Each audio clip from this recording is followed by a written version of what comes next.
All right, welcome on everyone to Game 5 of the 2024 NBA Finals. The big news is that Kristaps Porzingis no longer available on an emergency basis. He's going to play. No sensible minute restrictions for him. They will, of course, still be starting Al Horford, while the Mavs are also going with their traditional starting group as well. So, what do you think? What do you think we're going to see tonight, Danny?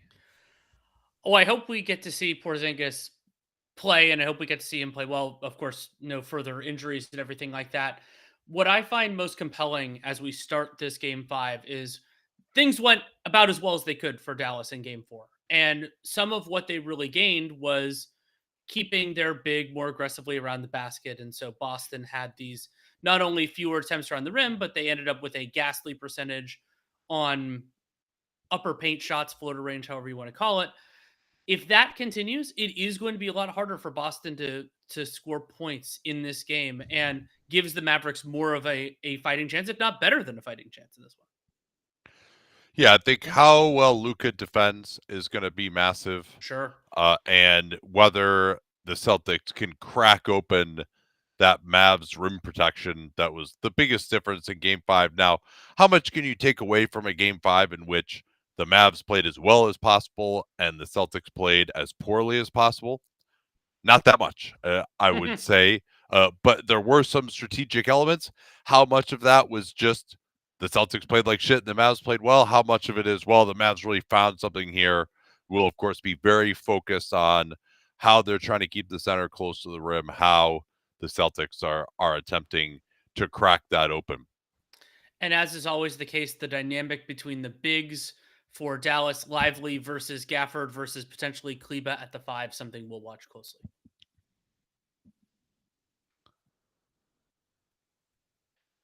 So Horford cheats the tip as he so often does, and Brown into the front court.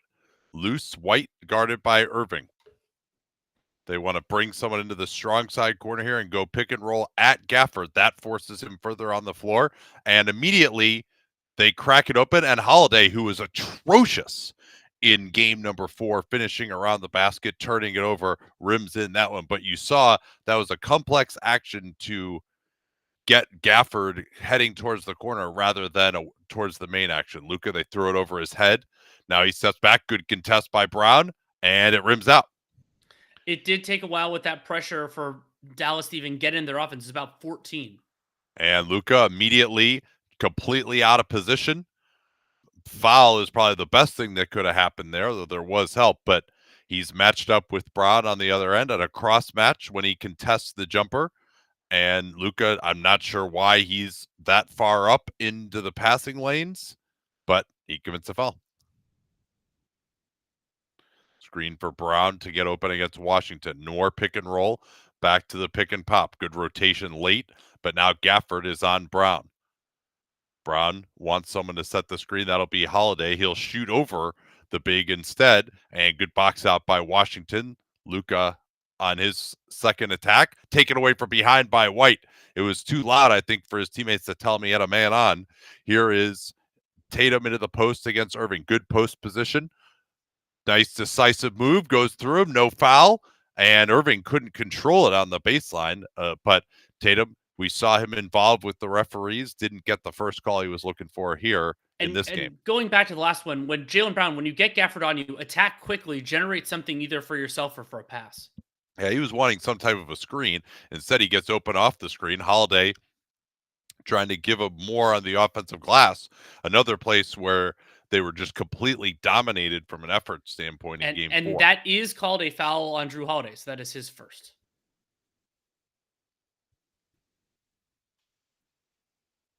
One team foul for each as well. Good denial by Jaylen on Luka. Luka waves it away for Kyrie to go. They're not doing as much switching, it looks like, here early. White does switch late. Got a hand up. Irving missed it. Couple of threes missed by the Mavs stars here early. They're not on the board yet. Holiday guarded by Gafford. He's going to go right at him. Now Brown will try it. Nice between the legs. And good defense by Gafford. I thought Brown had the opening. Tough fadeaway by Brown instead. I thought he could have just gone up there. Yeah, really like Brown, Gafford recovering there. Horford switching on to Luka. They don't give up the pocket pass. Doncic firing early, and the Mavs stars now 0 of 3 from downtown. They were 1 of 14 combined as White tries to get more transition, where the Celtics also really struggled, and that was lucky. I thought White would have actually landed out of bounds. Celtics moving it. Holiday cut off nicely by Luka that time. That was a big play there. Now Irving gets through it, but that time Luka wasn't good enough, and Holiday gets another one there. That More was of a conventional pick and roll look that time for the Celtics. a single effort defensive possession for Luka. The first effort was good. Second effort didn't exist. Yeah, and they used it more in space that time, defending the roll man rather than as an isolation. Tatum fronting Gafford in the post, lobs it. Gafford, good help. And see that, yeah, that's it. I like that. That's an opportunity double for the Celtics. Here's Jones. He'll have to fire late in the clock. Another miss. And White tried to save it, could not. I think it was going to be off Brown anyway. Yeah, here is Holiday moving without the ball in that little ghost screening action. Luka getting ready to switch on to Tatum, didn't stay with him. Brown trying to get over the screen. Late switch. Look out!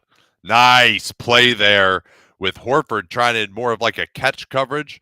Maybe they were late switching, but they did get 2 on the ball. And at that range, Luka's going to find his man, even if it's not the big. That time I thought they could have hit Horford with inside position on Irving. They didn't. Instead, it's Tatum firing the 3, not even close. Both teams struggling in all respects offensively. Yeah, I combined 0 for 7 from 3 so far in this game, and only, 2 or 3 made baskets in the entire thing? 3, I believe. Yeah, and that to me maybe a little bit too slow for rotation from Derek White, but he's expecting them to corral that 2-on-2. Irving working on Tatum. Holiday, beautiful step up. Now a 2-on-1. Washington fighting to get into the play. Holiday has all 6 points for Boston, all 6 of them at the rim. And a great push there from Drew to create the opportunity. Derek Jones was back, but not quite back enough. Yeah, and Washington was trying to get back into the play. They beat him. Here's Luka looking to draw a foul. Not getting that one, just as Tatum didn't on the other end. Nice fight by Gafford to force a jump ball. And the offensive glass was such a huge advantage for Dallas in game 4. We'll see if that's one of the biggest ways for them to kind of give themselves an edge in game 5. Yeah, Irving has certainly struggled in the Boston games. He was very candid. Dan wrote about this in our newsletter today about how Boston, he has some regrets from his time there and did not play well in the first 2 games. Not off to a great start here. Let's see if Horford can quick tip him again, although we're going to have another delay. And you can see Derek Lively at the table, so that sub will happen soon, but Gafford's doing the jump ball. Yeah, of course, if you have comments or questions, we'll take those during the breaks. Tip 1 by Boston again. Ahead to White, picked up by Doncic. Doncic will hand off to Brown. Brown hasn't had the touch from the 3-point range, gets Tatum. Good rotation by Jones. They got him in the blender a little bit. Here's Brown. Stripped from behind beautifully by Washington as Brown was preparing to deal with Gafford. Now Washington crosses over, couldn't get the handle, kicks out. Luka on the pass fake, gets into the lane, throws it behind his head beautifully for Jones, but Jones, another miss. Gafford thought he got fouled there, at least Luka did. That was good process, though, by the Mavs to get an open corner 3. Here's Horford in transition, and that goes down for Boston 9-2, and Jason Kidd will stop it here and try to get Derek Lively into the game, you would think, but Horford in transition is a place where he can get some nice attacks. At first, I was going to criticize Jaylen Brown because he had Kyrie Irving in, and that's an opportunity to isolate, but passing it to Al Horford above the break in rhythm for that 3-pointer, completely reasonable decision for him, and it works out. Get 3 points, 9-2. Could we do pre-simulcast fit walks? Well, I'd probably have to wear pants for that, wouldn't I? That's a joke. I am wearing pants. I did not watch the U.S. Open this past weekend. My general rule with golf is I'll watch the last few holes of a major if it's close, but I happen to not be around. So I was doing Father's Day activities, so I missed it. Talked about it with my dad, but I didn't watch. Yeah, I used to like golf, but it had to get pruned. I truly hate playing it most of the time because it's very frustrating and I'm not good enough for it to be fun. But watching it, and I actually enjoy going in person when it's available. My area does have them fairly frequently. As a Celtics fan, this is the most nervous I've been before a game in the Tatum Brown era. That's interesting because this isn't the most dangerous position I they've would been have in. thought last year's game 7 was such a huge game that everyone just forgets about now because Miami blew them out and Tatum got hurt right at the beginning. I mean, that would have been so massive if they had beaten them and become the first team to ever come back from 3-0, to have Boston teams be the only teams that have come back from 3-0 in both baseball and basketball. Yeah, that's a fair point. And as John Hollinger put it today, even if you have the Mavs as a 75% favorite in road games and an 85% favorite in the one remaining home contest they have, they would still be underdogs to win the series. That's how devastating a 3-1 advantage is. From Bricklayer Joe, is the make Luka work on both ends strategy a viable one for non-Boston teams? Yeah, I mean, you can't do everything in that fashion, but generally speaking, if you have to make the other team's best offensive player work harder on defense, especially when they're a bad defensive player, which Luka is a fair portion of the time, that's something you should go to. It isn't your But yeah, entire it offense. depends, right? It's you need a lot of spacing to have that isolation basketball actually work. And then also you need 5 guys who can switch on to Luka that he actually has to try against to score. A lot of times you have to just put 2 on the ball because you don't have the personnel to switch. So then you just let him play and pick and roll. Obviously, we've seen what happens. Even the Wolves, who are the best personnel maybe to play a drop coverage, still got beat up there. So you got to put 2 on the ball, and now you're not making him work. Mhm. Between Drew, Brown, Yeah, Tatum, yeah. does So it seem like whoever has the best game, if this is the closeout, wins Finals MVP?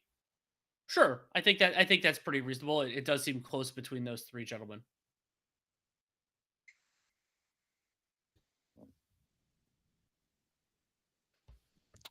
would Josh Green get more if he were on the open market? Um, from the Mavs, he might get the same. From another team, I don't really think so. I think you would get less. I think he deserves less. Green occupies this weird space where he's not big enough to really defend wings. He's not good enough offensively to do a lot of other stuff. So he's less utility than certain other guys. And Brown's work rate defensively has been fantastic.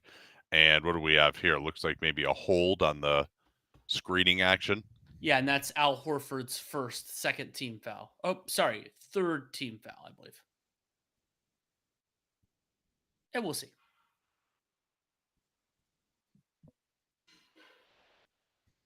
Yeah, Celtics have been doing a better job of walling off the basket than they did in game 4. A lot of threes from the Mavs here early. Doncic getting past Tatum, gets Horford in the air and scores. I was saying he was doing a good job of walling off the basket. Horford, he does jump just a little bit forward here and commits the foul. Okay, so as those fouls were allocated, the first one was Jaylen Brown. That's his first. This one was obviously Al Horford. That is his first. 3 total team fouls on the Celtics.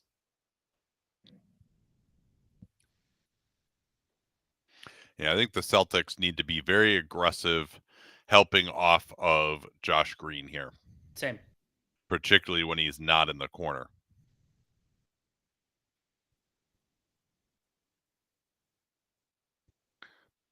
Nice little inside pivot there. Holiday gets off the ball, though, as he came into Derek Lively, but then a foul from behind. That's going to be Irving running up the back of White. He clipped him. I thought, broadly speaking, the Mavs recovered really well there. I mean, you get Drew Holiday in, Lively's there to contest, and they didn't give up an open three. White does go to the free throw line, and that's Kyrie Irving's first foul. Yeah, but that, again, a nice little quick slip. I think something they've identified is it's not necessarily let's take the air out of the ball and isolate going at Luka. It's let's make him defend in spaces. There's a huge hand here for Kristaps Porzingis. Clearly part of the rotation here. We'll have to see how he's moving early, number one, and then number two, there's clearly some instability in that ankle based on what's been reported. So does he suffer a tweak? It is the left foot of Kristaps Porzingis, and he does at least get in aggressively. That's the exact same thing he has to do immediately of boxing out is how he hurt it initially on a free throw. Porzingis switching off the ball. They pre-switch again. Two guys into the action now. Porzingis has to move. Can't get out there on Irving. He's wide open, but the Mavs, Iron's been very unkind to them from three early. Porzingis didn't move great on that one. Here's Brown on the attack. They wanted a foul, but he scores in transition. Celtics have already gotten way more in transition than they did the entire game in game 4. Now Porzingis backing off of Luka. Green is open above the break. Luka now going to bludgeon his way in. Gets it to Green. They let him shoot that three, and he, of course, is the first Maverick to make from downtown. I think that the Celtics will still concede that shot pretty regularly unless something fundamentally changes with Josh Green.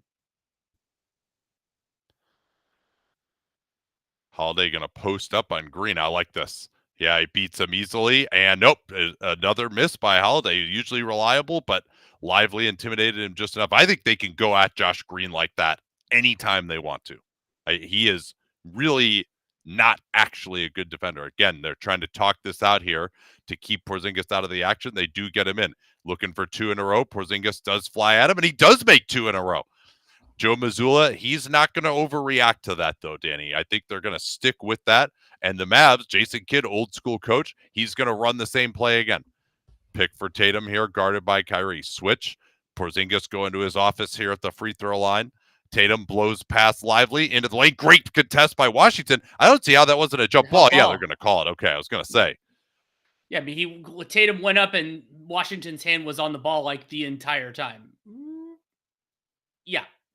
Yeah, and it's on ball. Yeah, that's a great defensive play by Washington as Lively is beaten.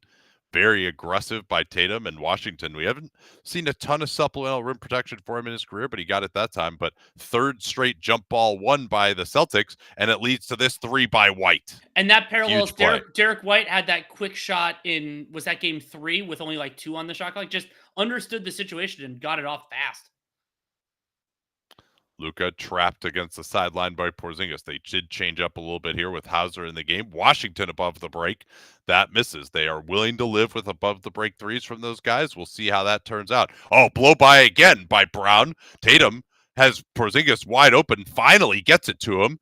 And Porzingis can't get that. Hauser trying to run it down. He's done it. Now it's Tatum. They're going a little slow here. Again, he's going to hold the ball as he always does. He never moves it quickly, it seems like, but he does get to a good shot there. Porzingis fighting on the glass. Luka with a good box out against him. And strong transition defense there from the Celtics. I mean, they got to keep going at Josh Green defensively. Like, they are just blowing by him anytime they want to.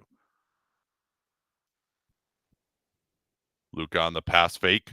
Tatum forcing him inside the arc. Good switch up by Brown. Tyree's underneath. Porzingis intimidates him. What a play by Kyrie. That was beautiful. I mean, 3 seconds left. Maybe they expected he was going to tunnel vision for the shot, but what a great read. Verdict on Porzingis here in this first stint? Limited but viable. I mean, he's not moving great, but he's moving enough that you can consider keeping him in. Yeah, I mean, he's better than Tillman, worse than Horford would be my assessment. I don't think he's moving well. We'll see if he's capable of like trying to score on a switch or something. The 1-3 he took, that was Tatum just got it to him too slow. He was out of rhythm. Yeah, I got to say Tatum just aesthetically is one of my least favorite big stars to watch. Just with like how incredibly slow he is to like start his move. From Glenn Simonson, if Jaylen Brown is the Celtics' second best player, is he the second best player in the league? Now, I mean, I would say Booker is better than him still. I don't know. It's a Anthony tough call. Davis. Well, when he says second best player, I think he means best in that role as opposed to like, where would he be in our position, right? Because like I think there's an argument that you'd probably rather have Booker than Brown as your best player, but you might rather have Brown over Booker as your second best player. I think that's reasonable because of his versatility defensively and a few other things. Yeah, that's an Yeah, interesting thought. AD is certainly on that list.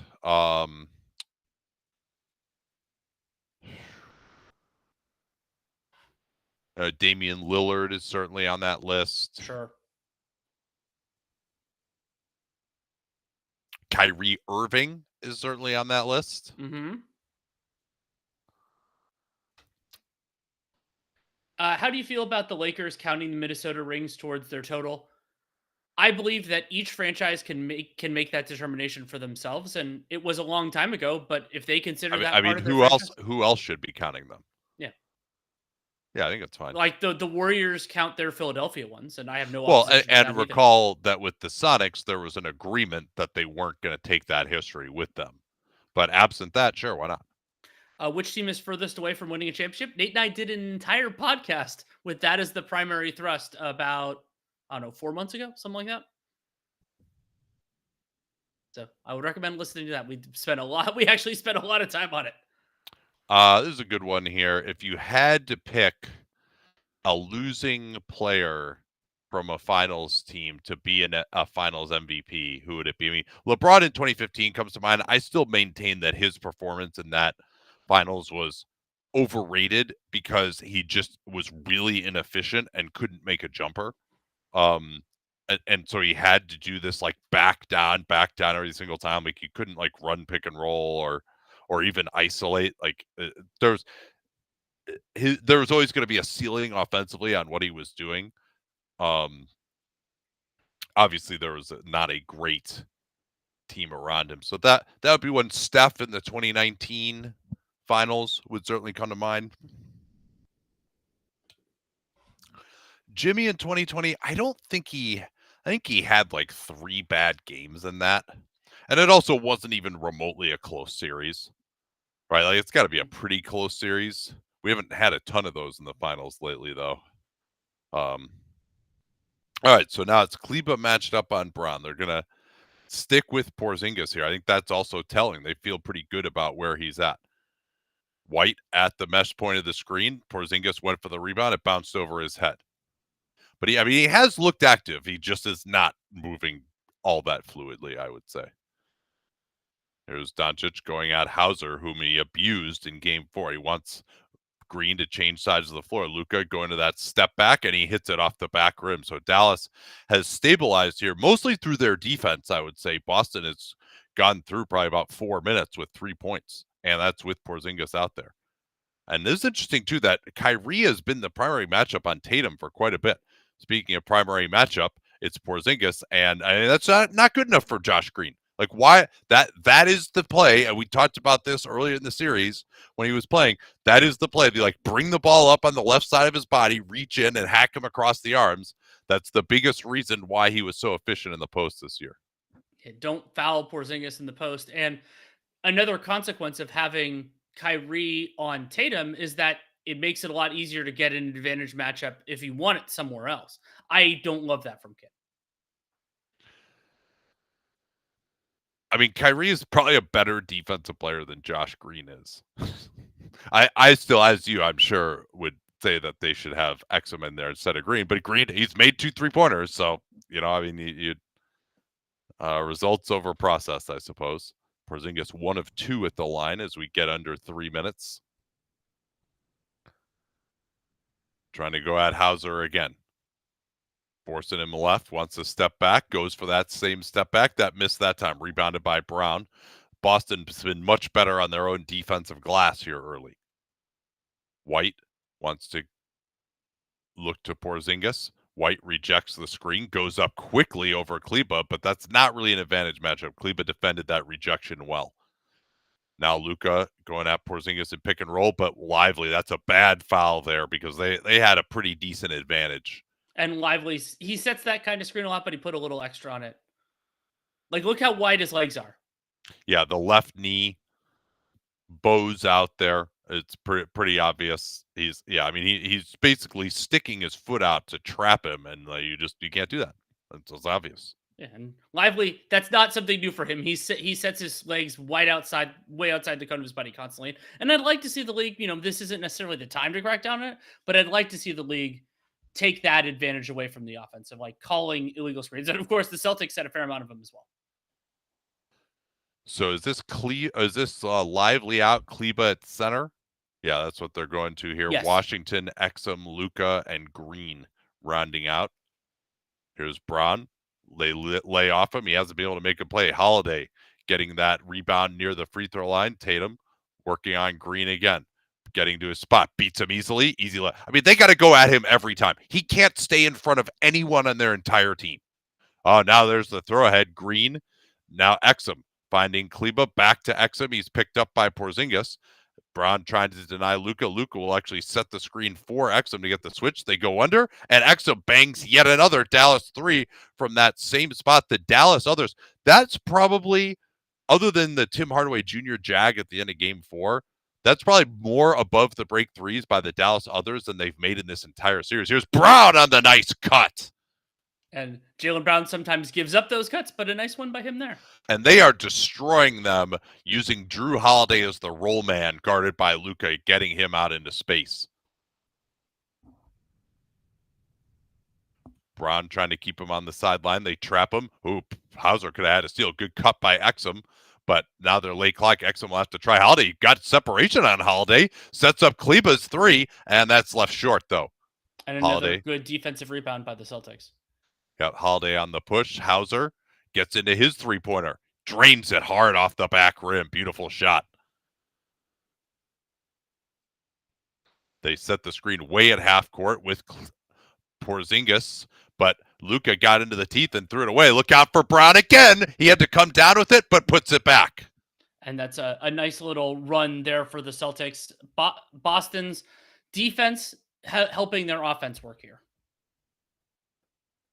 Washington bringing it up. He's got to take it away by Tatum. This is a brutal stretch for Dallas. Tatum going right through Luka. He lays it in, but they don't want to call timeout near this end of the quarter. That's probably a 2-for-1 for Boston as well, especially with Luka at this pace. He's still being bothered by Braun. He goes through, tries to get a foul, leaves it for Kleba. Cornette contest by Porzingis. Rebound again. Boston should hold for one here with a 3-second differential. Yeah, and that Kleba shot, it was open, but when you consider that's your last shot of the quarter, I actually might want to work for something better. 6 to shoot. They want to go at Luka one-on-one now. Tatum stepping back to his left. Huge shot. Left it short, but that should do it here for the quarter. Exum will not get it off. And that a absolutely brutal end as Porzingis. He went more than half of that quarter, I believe. He did. He came in with about 7 minutes to go. And a big 9-0 run, basically all of it in transition, off of turnovers, off of rebounds by Boston. So we could be looking back at that stretch as the one that decided things here. Absolutely. So a couple of interesting things on the shot charts. Boston 7 of 8 at the rim. I think that equals their makes for the entirety of game 4. I think they were 7 of 12 at the rim. Still 1 of 7 from the old upper paint. They were 1 for 11 from there in the first half of game 4. And then no mid-rangers, 3 of 10 above the break threes. Dallas 3 of 11 above the break threes, and the teams have combined for 1 corner attempt from 3.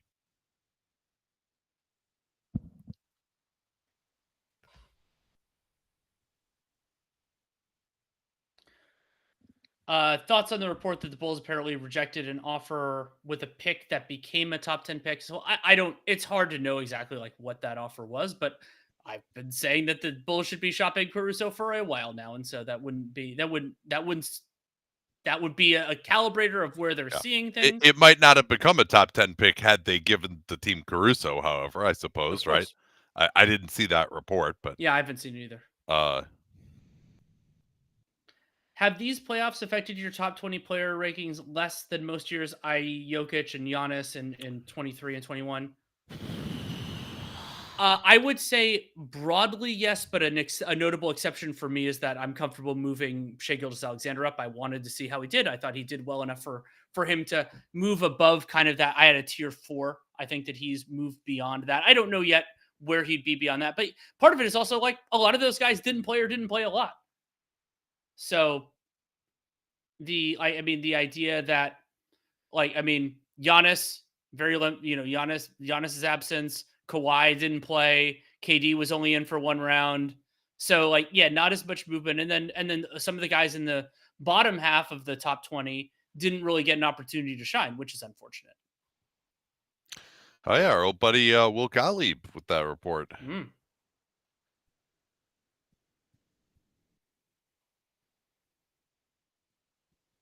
Yeah, I'm interested to read this, especially the mandate from ownership to push for the playoffs. Oh boy. Let's see. What were we talking about before that? Actually, I was going to write a couple things down. Excuse me for a second. Is Drew Holiday the best post scorer as a guard in the league? He's definitely high on the list because of his strength and because Holiday, like I consider post scoring, if you're just saying like the volume and percentage on those, but his value in the post is also that he's a very good unselfish passer.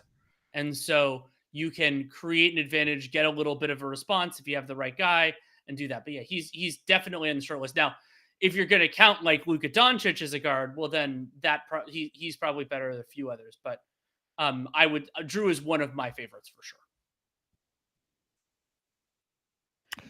So, yeah, back to how's the top 10 player ranking change?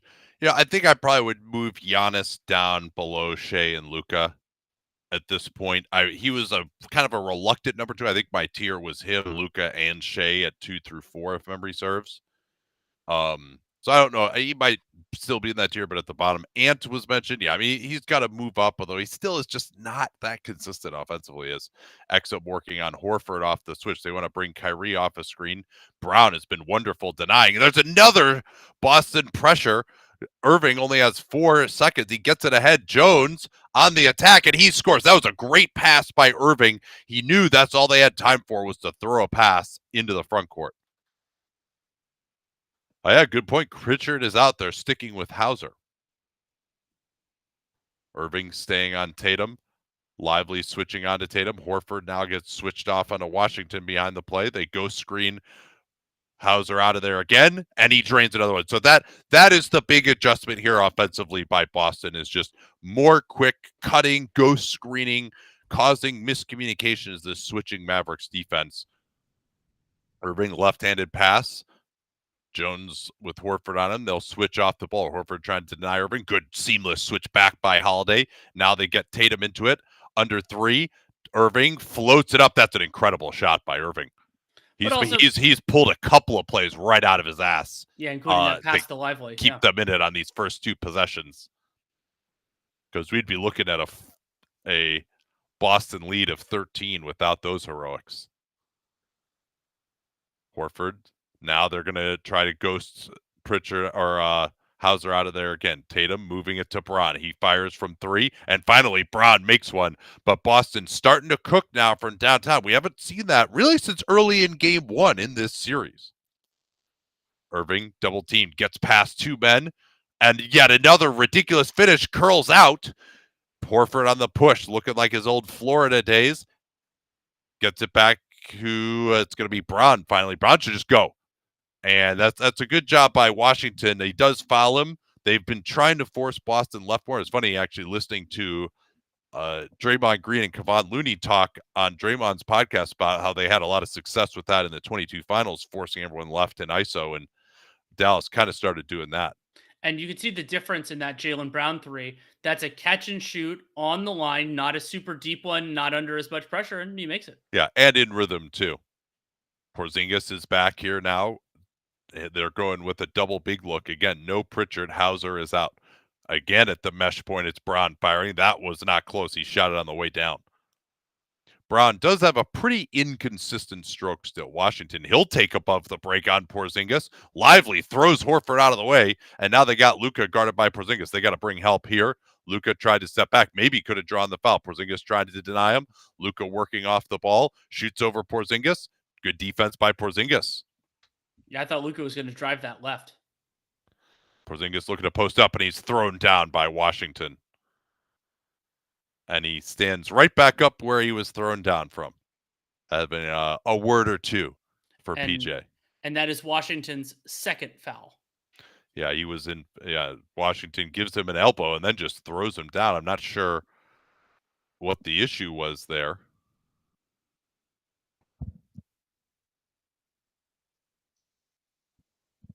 Yeah, Washington was hot. They take him out.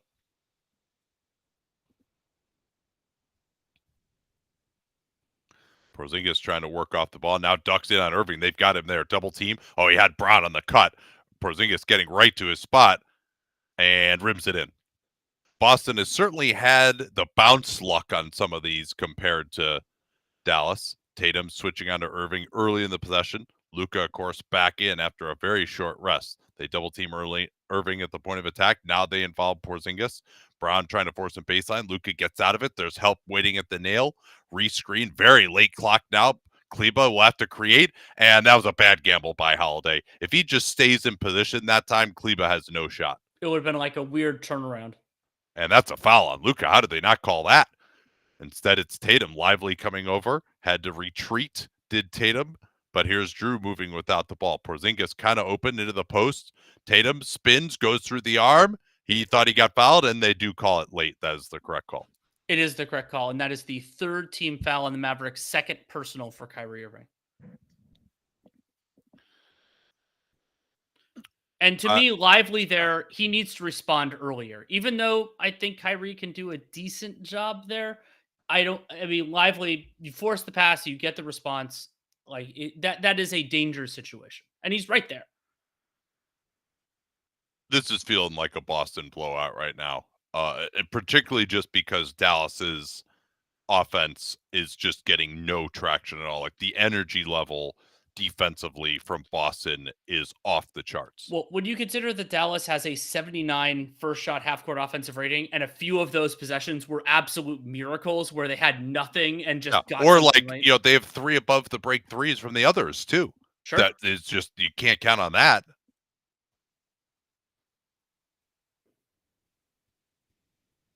Kleba will set the screen to involve Porzingis. Porzingis kind of got wrong-footed, and Irving can walk into that.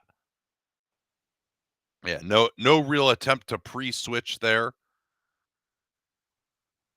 Here's Holiday pulling up over Kleba. Boston starting to heat up now. They're up 14.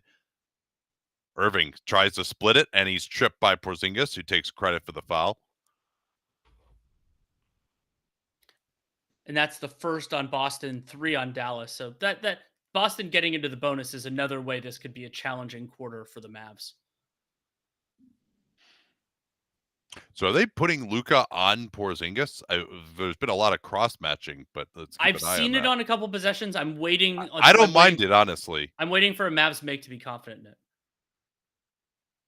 Jones firing. That's a quick release by him over White. I can't complain too much about that if you're Boston, but the 3-point shooting now, 4 3-point makes by the others for the Mavs, keeping them in it. Now they involve Luka in the pick and roll. Tatum tried to go early. He almost ran into his own man.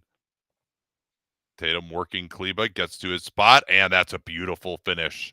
Twisting finish by Tatum against a good individual defender with the rim protection at the rim as well.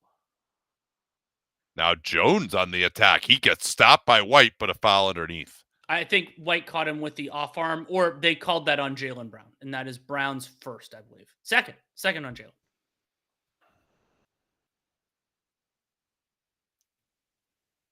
Really nice timing on that, because if he gets that on the glass later, Lively might have gotten it. Yeah, good hook shot. So Jones has made a couple of nice plays here off the dribble and has that corner 3-pointer to his credit. But that free throw, not to his credit. And shooting so far, 6 of 14 for the Celtics from long distance, 5 of 16 for the Dallas Mavericks.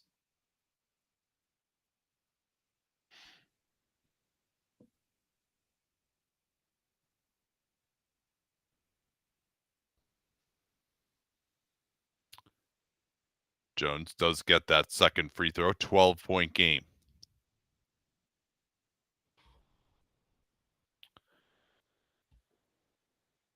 So yeah, they've got Luka still with Porzingis out. They've got Luka on Holiday, and they're going to go right back into the same screening action. Inside out dribble, Tatum into the lane, fouled by Kleba, and one. Beautiful work there. Again, they are just eating up Luka Doncic's pick and roll defense. And part of the problem too is that the point of attack defense hasn't been good enough either. Like they need to force and Lively is as good as he is as a switch defender is not experienced with this. And credit Boston for their intentionality in putting him on the ball and then involving Luka. But you got to direct the ball so he uses the screen in that circumstance, and then you got to have Luka switch on to that guy. But it's tough because sometimes they're ghosting, they're switching the angle of the screen. The mobility aspect is, even if Luka is playing hard, the mobility is just difficult for him to deal with. Yeah, and so it's funny to see the Celtics do some of the stuff we talked about years ago with the Warriors and Rockets of ways to attack switching defenses, and they get more latitude because they're playing with so much more spacing. 15-point lead for Boston. Doncic being denied by Holiday. Now they switch it with Brown on the bench. Doncic gets into the lane, tries Tatum, and he's going to get fouled by Tatum. I didn't see a ton there, actually. I thought Tatum reached with his left arm. What, his off arm? Really? Never. Never. So going in a break here, take a few more questions. Oh, this is a good one here. What rookie centers of the last decade could be as competent as Lively has been? Oh, does Chet Holmgren count as a rookie center of the last decade? Victor Wembanyama. Let's see. So, Karl Anthony Towns as a rookie he would have been in a different way. I imagine, I thought he was actually a good defender as a rookie. I imagine that he played next to KG a lot. He probably would have just been exposed. Who are some other ones? Yeah,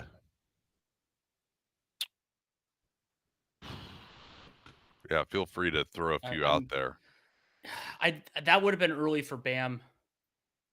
Let me see. Oh, they don't have positional distinctions, so I have to look at everyone. Why is Kidd playing Kleba so much? While you think about that, I'll try to answer that. I think he played well in the last game. Washington seemed to be like kind of out of it a little bit. Kleba's better defensively than Washington. So I think that, and he just doesn't make mistakes. They need someone to guard one-on-one, but also Kleba provides a little help defense. Are you confident that Kleba still has a high-level player? He's healthy. He's slowed down. He's slowed down by a lot, a lot. I would say. He used to actually be a really good rim protector. He just doesn't. He could be a help defender, but doesn't do that much anymore. Yeah, Kleba to me he's more of a rotation player than a closing five guy, which is what he used to be. He is a very good post defender still. Sure. As well, like he can guard a Zion or a Jokic actually like reasonably well. Obviously with help behind him, but. Is there anything that Luka could get better at offensively?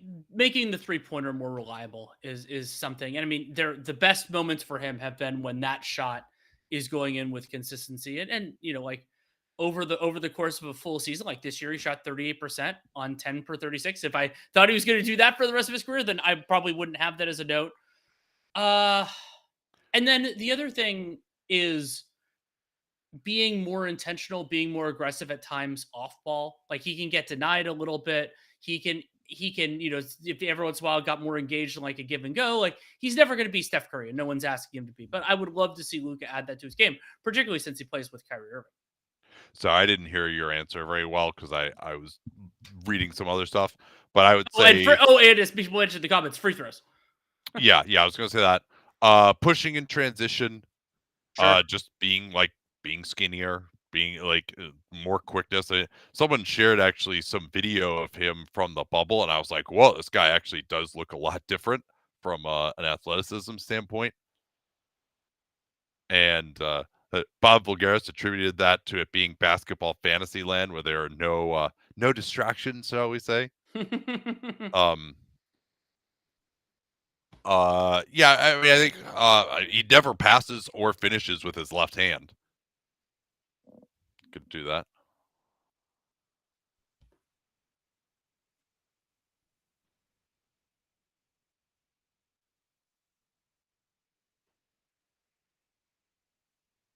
That was a good sense of the game. If Luka gives it up, I'm not letting him give it back. You want to get the ball, bring it up yourself.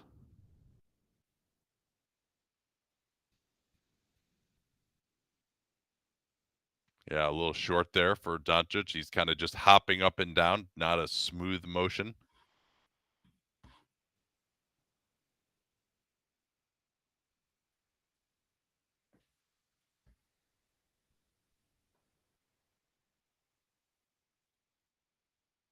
Yeah, missed a couple now, and Holiday will push it up. That could have quelled the run. Oh, nice rejected there by Holiday.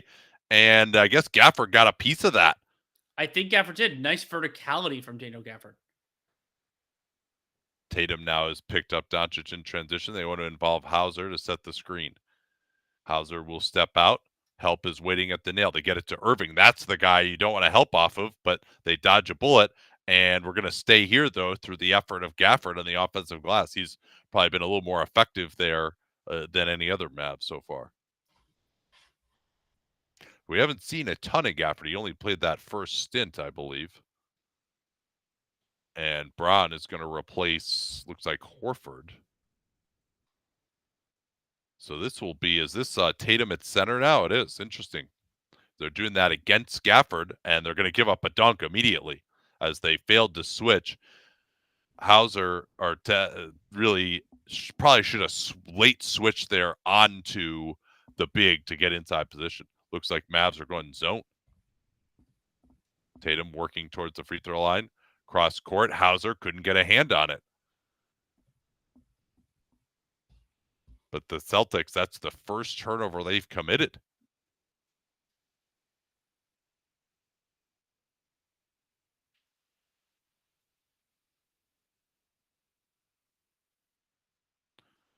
Irving, quick attack, goes right in. There's a great job of recognizing by Dallas that they don't have a rim protector in the game. And Irving just, we couldn't see exactly how it happened, but he must have just beat someone off a screen very quickly who was supposed to switch onto him. Now against the zone, it's Braun getting to his spot. Holiday maybe should have been behind the three-point line. He'll work off the screen, gets inside on Gafford, kick out, beautiful pass there. White can't cash out. Tipped by Irving, but it goes right to a Celtic. Here's Tatum on the easy flow by Doncic, just the low man, non-existent in help defense. And a quick decision from Jason Tatum, assertive action, produces 2 points. Love it. Hauser trying to deny Irving here. They get it to him. They got to load over here. They should bring more help. I would say Holiday should come over immediately. Irving almost traveled. Back to goal, kicks it to Washington. Washington on the drive. Tatum didn't want to come over because of Gafford lurking, and they've got 3 buckets at the rim and 3 possessions against this small group. Here's Holiday. He's going to go at Gafford. Good confidence, but he misses another one around the rim. Another chance for the Mavs. Here's Jones. Look out. And he finishes. What I don't understand about this lineup for Missoula is, what are you going for? What is the reason that you are sacrificing? Because they're going zone and they've got Gafford at center. That's why I think they wanted to really make Gafford guard someone who would be really difficult for him. I think it was a specific response to Gafford coming in the game. I think it was an overreaction, personally. Yeah, because you saw Brown, like, they tried to bring Brown to the table like he quickly, right? He was barely made it in to take out Horford. But yeah, I mean, shit was going good. I don't know why you need to fuck with it, but yeah, they gave up 8 straight points all at the rim.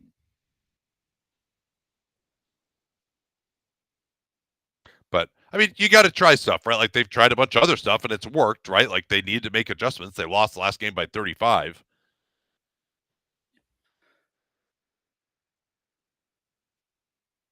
If Alex Summer were in these finals, how would he be used? I mean, he'd be a bench player, kind of probably deep bench for these teams. He'd be much more valuable in other teams. Same way as like Horford and Kleba, but hopefully better.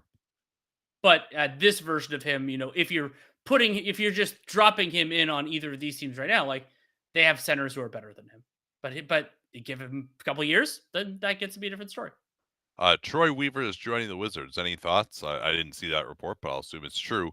Uh, they already drafted Bilal Coulibaly. Um, no, I think that's a good being basically the number. I don't know if he's the number 2 or number 3. I don't actually think Troy Weaver is like that great of a talent evaluator, but as long as he's not going anywhere near the main overall strategy, that seems fine. What percentage odds do you give it that Clay leaves the Warriors? Well, I will defer to Anthony Slater, who I had him on Real GM Radio. He said it was 50-50. That was a few weeks ago.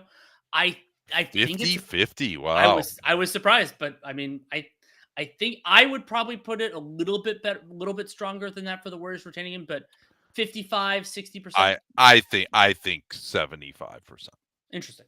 I would be surprised. I mean, that's based on absolutely nothing of like my actual reporting or anything. Just based on like the situation, the fact that they quite honestly like can afford to bring him back. Yes, they definitely can.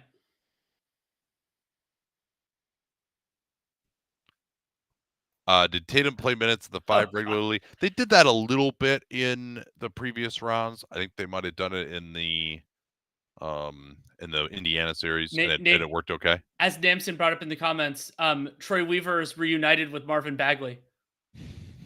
Oh no.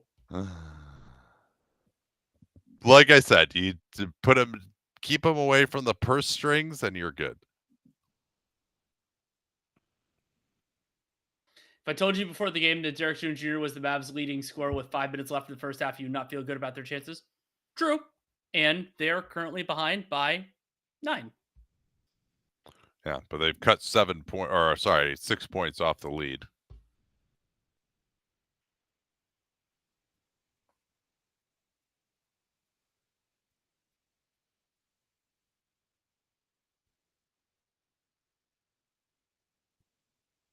Yeah, it was a good Braun defensive sizzle reel. I think he's played very well defensively so far. So now they're going back to Horford. I mean, let's assuming there's no minutes limit or anything, as Braun gets right in, and no, it's good strip there. I thought that was good patience by Braun. He made a good move, but better strip. Assuming Porzingis is available and he's not in any kind of a minutes limit, would you want him in here closing the half? I think Horford. Oh, nice inside position there, but Gafford. That was a great job by Gafford to take away that back cut because it was wide open. Here's Hauser eluding Doncic. He should have driven that. I know he wants to shoot a 3, but there was literally no one in front of him. That was a hard 3. Sorry, what were you saying earlier about Porzingis? I would lean Horford over Porzingis personally. Yeah. Holiday gets over it, lob up to Gafford, triple teamed, and he lost it 8 to shoot for Dallas on a baseline out of bounds.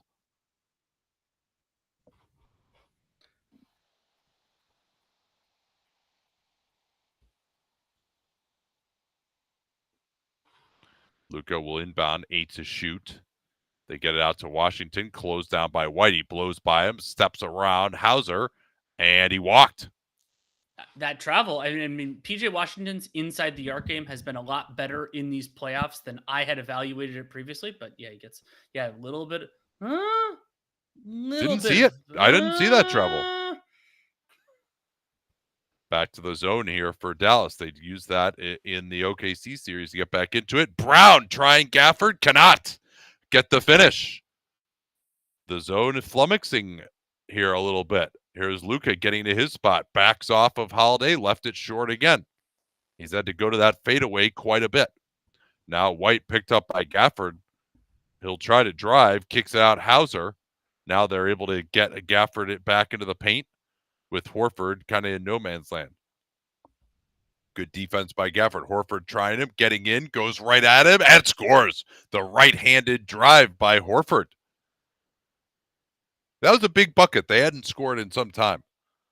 Hauser switching on to Luka. Brown takes it away. Holiday's going to beat Luka to it. No, Luka beat him, and then Luka just throws it into the stands, unfortunately. I think he might have been worried about sliding into the backcourt for a violation, but yeah, that's a possibility, yeah, or just that he was going to get tied up. But, yeah, I mean, this is just good physical driving by Horford. Gets the shoulder into him so he can't jump. Look at that, knocking him back, and then he can't actually get the hand in position to contest.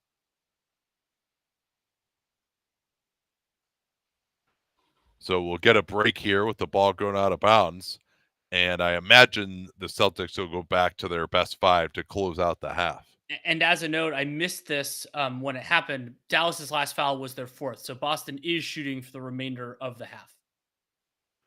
Yeah, 3-point shooting. Boston 6 of 17. Dallas 5 of 17.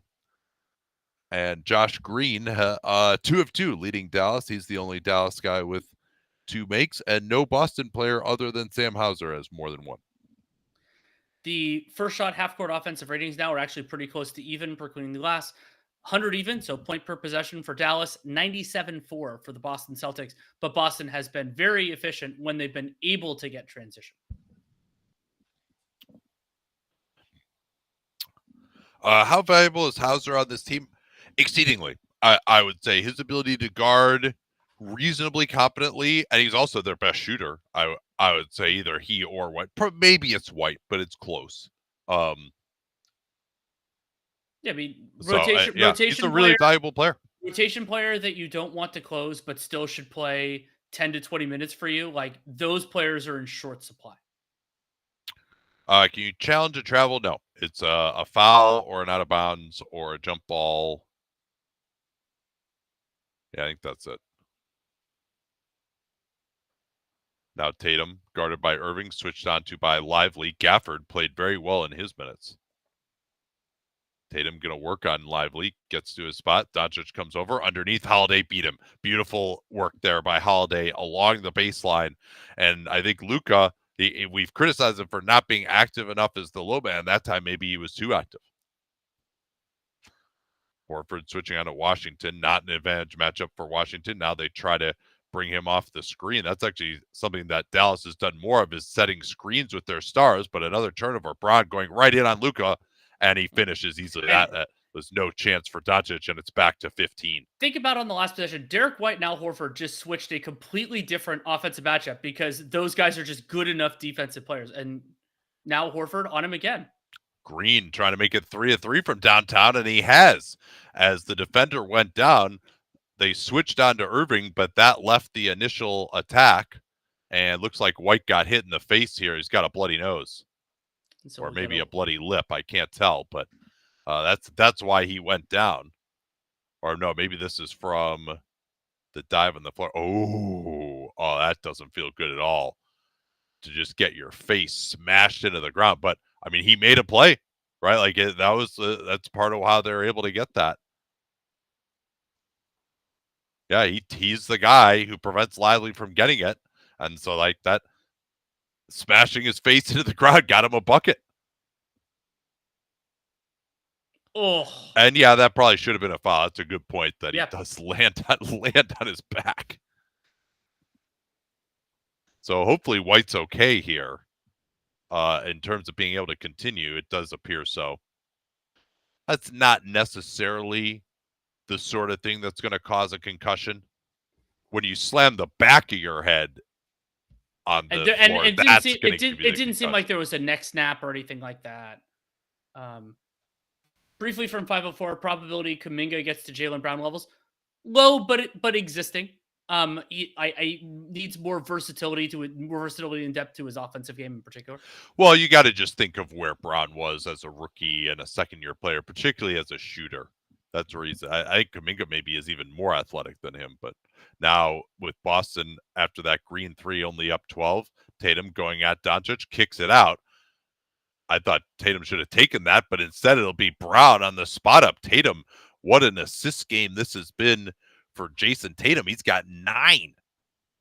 He's been the assister on a lot of these little slip plays. Irving getting past Horford. No, Horford contested it well. No foul by Irving. Mavs are behind the play. Holiday could have pulled up there. Instead, he's got Brown in the corner against Doncic. Brown should attack here. Make Lively guard him. Instead, he gets to his spot, into the corner. White, good read by White, and he cashes out too. That was fantastic. He had started his cut, the pass came, and he was able to retreat back to the corner and drain it. Beautiful versatility on that jump shot. 18-point Boston lead. Doncic continuing to be hounded. Finally gets to his spot. Nobody helped that time. That was poor. Down to 16. Can Boston push it back up to 18 before the end of the half? They're going at Doncic again. Into the lane for Brown. Kick out White. Lost it. Irving, can he save it? No, it goes right to Brown. Oh, that shouldn't have reset. I don't think so either. Here's Brown getting past Luka. No, a foul. And it'll be 2 free throws by Jaylen Brown, although maybe not quite late enough for a 2-for-1 for Boston. Irving still collecting himself in the stands.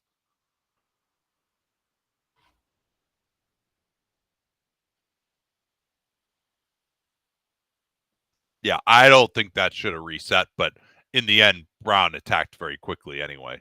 Yeah, I don't think it was a low clock. Yeah, it was still with 8, so I don't think that affected anything. Jaylen Brown might not have even known it reset. Could well be. Why do GMs always watch from a dim lair? Because it's where they want to be. Better GM, Stevens or Ainge? I would say Brad Stevens has been better over the last 3-4 years. But I mean, Ainge has a wonderful overall career. Yeah, I mean, Ainge has done a pretty damn good job in Utah too. I mean, he's done a couple of great trades. You don't know how well as Brown misses the first free throw. Still don't understand why it's Green getting all these. I mean, I guess because he hit a couple of shots. I guess he's 3 of 3, I suppose. So maybe I shouldn't say I don't understand it. I mean, it's pretty amazing though that he's 3 of 3 from downtown and he's still -8 in 9 minutes. That's tough to do. 17-point game. Luka will bring it up. They want to go at White. Luka double teamed, almost lost it. Back to Washington. Wide open. Great shot of the 2-for-1. Can't cash it out.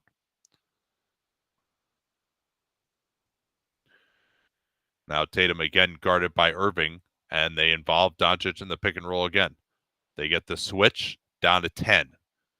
Tatum will back up. Luka trying to get into his stance. Tatum works on him, steps back left, big 3. Yes, end of the quarter.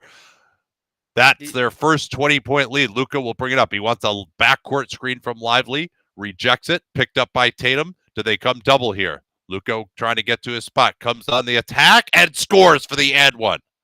Big finish there for Luka, coming right back after Tatum hit the 3 in his face. And we talked about the importance, even the Luka shot here notwithstanding, the importance of the end of the first quarter for the Celtics. The end of the second quarter gets a similar point in the conversation. They've been huge during this stretch. What do you think of that foul call there? I mean, not a ton there. Not a lot. I mean, Tatum's just running alongside of him. He does kind of get tangled up. That's happened usually. Those two both love to use the off arm on both ends.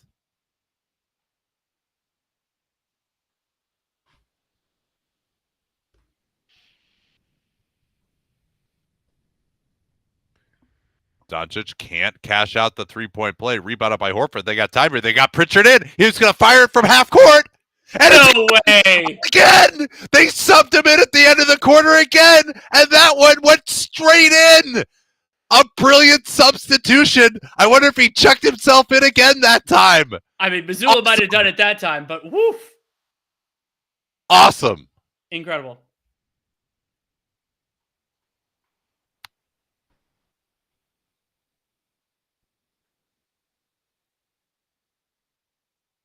And yes, we will kick you out if you do any kind of spoiler in the chat.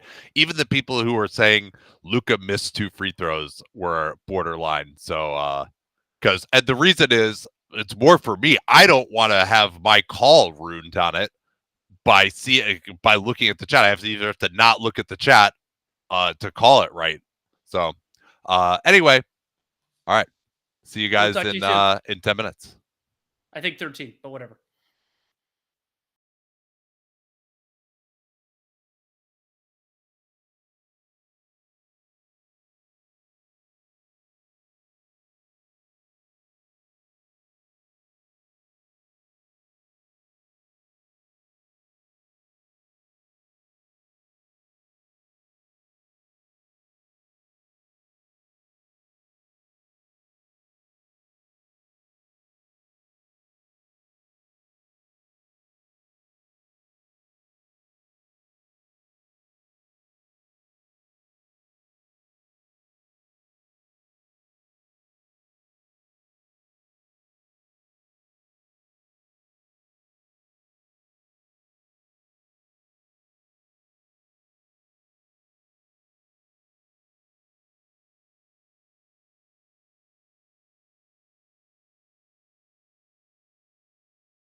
All right, welcome back, everyone. We have a 21-point game, and I don't think it's going to happen, Danny, but can you imagine if the Celtics actually did blow this lead and like how crazy that would be? It would be pretty It great. would be pretty fun, but it doesn't seem like it's coming, really. Like Luka, 4-10, Kyrie 2-8. Those guys have 14 combined points. I mean, they just will have to go crazy. Like the others, actually, I think have done most of their part. Well, and I think I And think yeah, Boston getting their offensive mojo back, even without shooting 47% on threes, like that's made a huge difference. yeah. And I mean, Boston has taken 18 shots at the rim already. I mean, that's 6 more than they took in all of Game 3 or Game 4. Excuse me.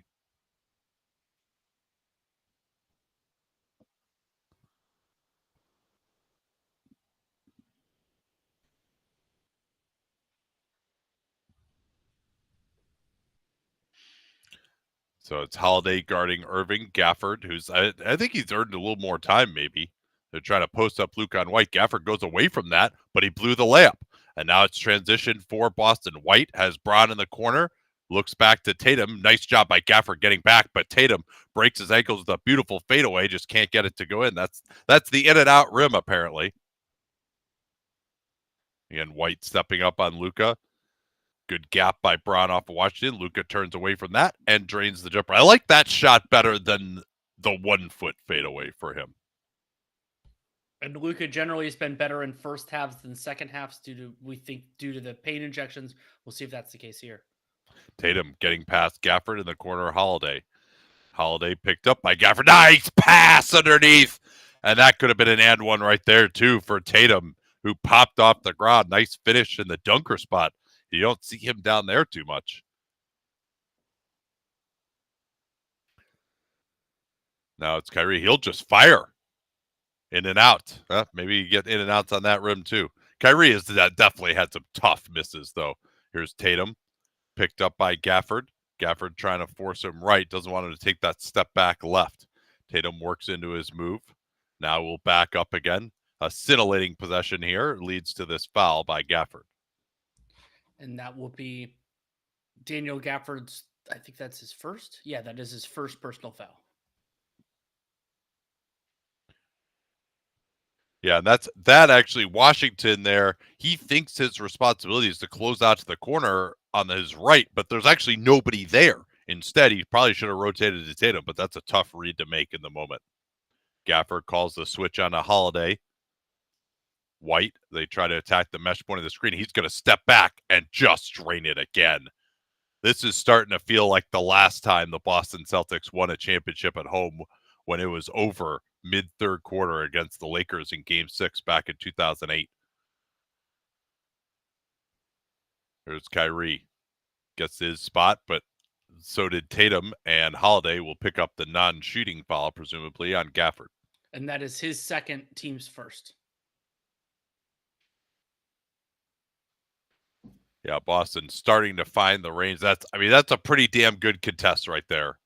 Here's Gafford. Nice cut to the basket. We didn't see exactly how it was that developed, but he's got 2 points.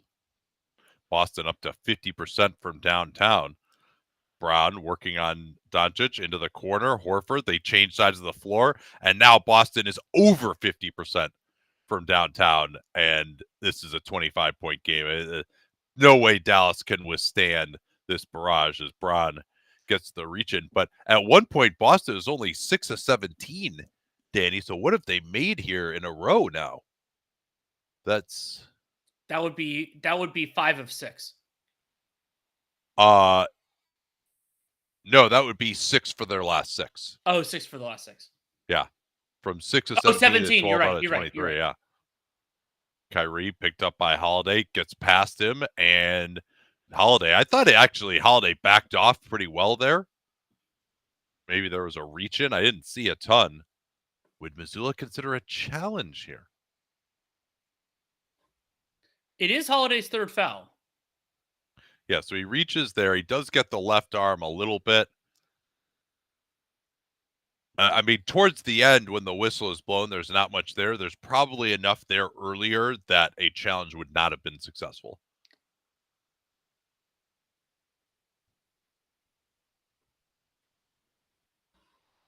And for Dallas, I think the bigger part of this challenge, I mean, it's two-pronged with how well Boston is playing, is that can they score enough to make up this kind of a deficit? If unless Joe Mazzulla decides to do what he did in game 3 again. Oh, sorry, was that game 2? It was game. No, I mean both game 2 and game 3. Right.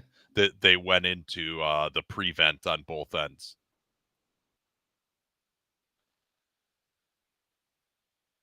Tatum off the Holiday screen. They try to roll out of there. Tatum going at Luka, kick out Horford, close down Lively.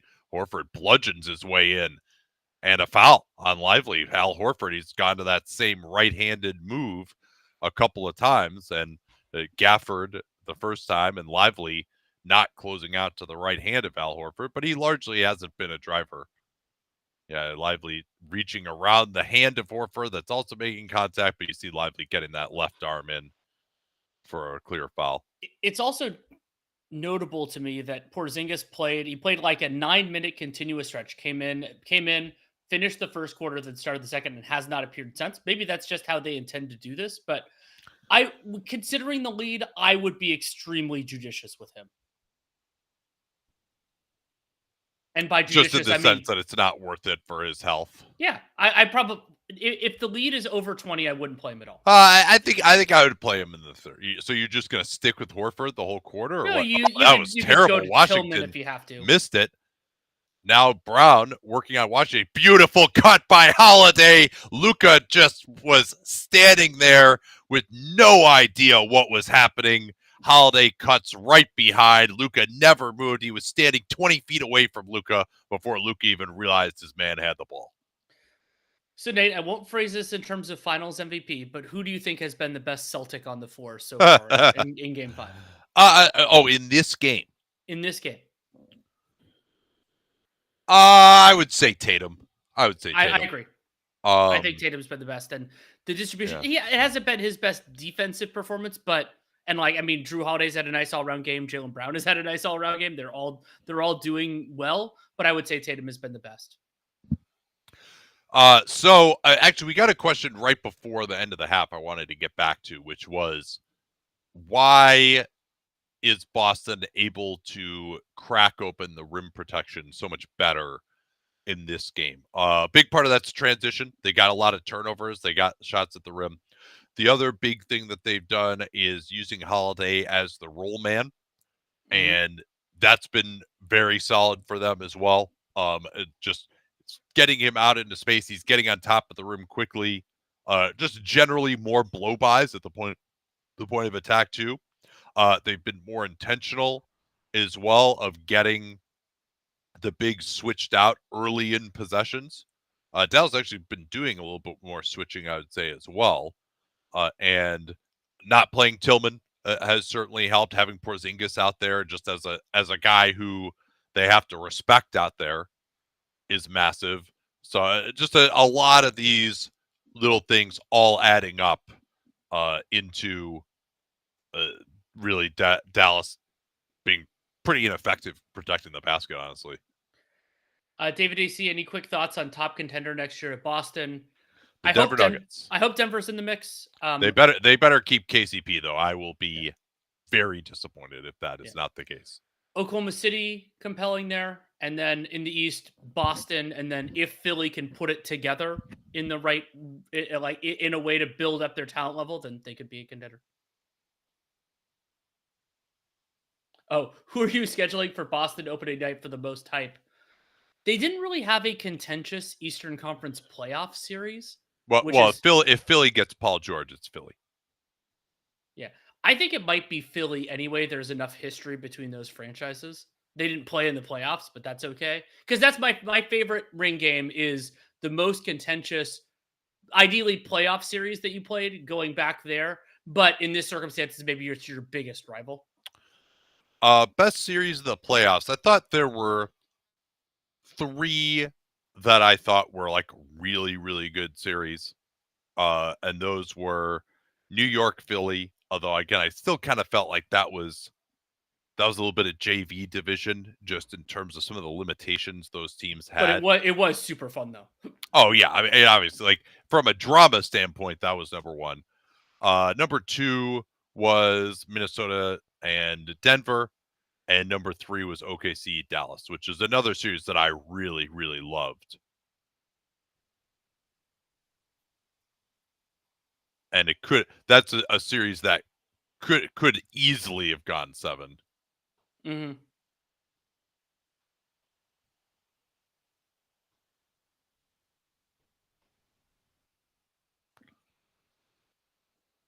Yeah, so this is exactly the start that Boston wanted. And Dallas with Josh Green coming into the game now for PJ Washington. Interesting. Washington has not been good tonight. So they're actually doubling Luka off the ball. They don't take advantage of it. Kyrie trying White, goes to the step back left, not close. Horford on the rebound, and we're looking like a 30-point game could be in the offing here. All Tatum has to do is dribble towards Josh Green, and he's going to go right by him. Instead, they get Lively switched on the perimeter. Tatum feeling himself here, getting past Lively, goes right at Luka, blew the layup. Now they throw it ahead. Tatum hitting that one step back was important. Green across the lane, no advantage gain. Boston did not overhelp on that. Luka moving off the ball. He's going to fire a three on the move. Not a good shot. Luckily, it bounces right to Green. Josh Green he's now 4 of 4 from the field for 11 points. I mean, as here's another corner three by Horford that misses. Dallas has pretty much given up offensively at this point. They're just jacking up the first shot. No real process. Here's Doncic against Tatum. Another tough shot that misses. I mean, they're just like Luka is just trying to fix it so his final line doesn't look too bad at this point. It almost seems like here's Tatum wide open in the corner. 2 Mavs go flying. Holiday's three is wide open. That misses, but I mean, they're still getting wide open threes on every possession. Back to Kyrie against White, who defended him well last time. Kyrie working to his spot, wants to go right shoulder, knew that it was there with the way they've been defending him. And that is a really, really hard shot, but Kyrie Irving can make it. And as comes up all the time, if you know that the contest isn't there, you don't really feel it.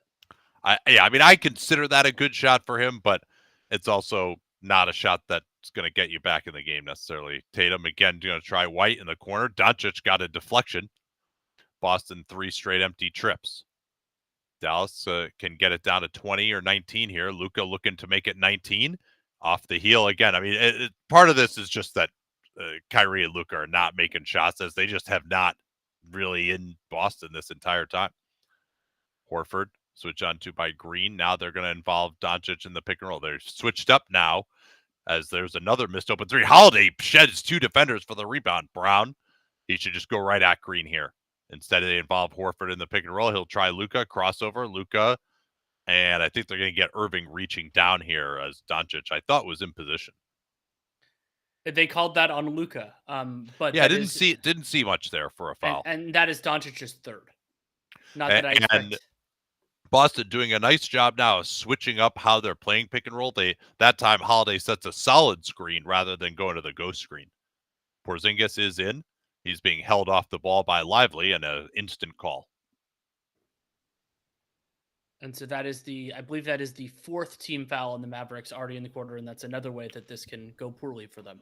Yeah, I mean, Dallas, if you're trying to like up the physicality, get back into it that way, getting foul calls early is not great. Good job by Lively getting through the screen that time. Holiday sets the screen for Brown. Brown looking to get past Luka into the baseline. That's the right pass. Tatum too slow getting it to Holiday. Fires it off the glass. And White has the rebound that time. They're just completely out hustling him. Porzingis, corner, Brown underneath Holiday. Right past Luka. Easy layup. No, he blew it. Wow. Now Irving going to try Tatum. Porzingis gets in position. That sets up Green. Can he make it 4 for 4? Yes, sir. Well, it's a good thing he's making the threes because he's an offensive specialist with his defense. 7-0 run, keeping us around here, but Boston is still getting good shots. Porzingis moving off the ball. Jones switches on to him. White holding it here. They want to get it to Tatum, guarded by Doncic. They set the screen. Tatum rolls out of there. They get it to him. Kick out. Holiday gets to the mid-ranger, and their hardest shot of the last 4 or 5 possessions actually is the one that goes down for him.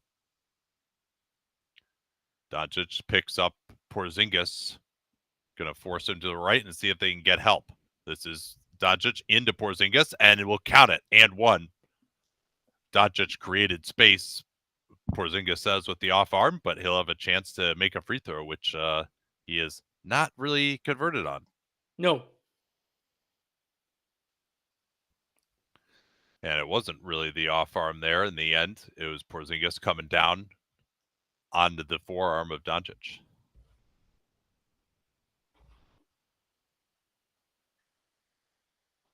Is it fair to say that Boston's defense is better than Minnesota's due to versatility, or they run in the worst matchup? I mean, versatility is an important part of it. Boston has a lot of rim protection. They have a lot of capable defensive players, and then also they don't have any bad defensive players in the rotation. It's a lot of things. Let's save that actually for the next break here, because I got some thoughts on that too. So Hardaway is coming in. That's a bad idea. You got it. The biggest way to come back is defensively against this Boston team. Here's Tatum finding Brown. Oh, wow. He erased him. Brown could have got off the backboard and finished that. He went for the big hammer. Now Doncic against Porzingis, lost it. 3-on-2 developing for Boston. Tatum picks up his dribble, goes right in, and Hardaway, no real resistance there at the basket. That was a big exchange as well. Porzingis caused problems around the basket for the first time defensively. So yeah, on back to that question, Minnesota to me is a much better defensive matchup against the Denver Nuggets than Boston. Sure. But and I think we saw that in those regular season matchups. So if that was the matchup, but in terms of like going against Dallas, yeah, Boston clearly a better defensive matchup. And more versatility they've been working on all season.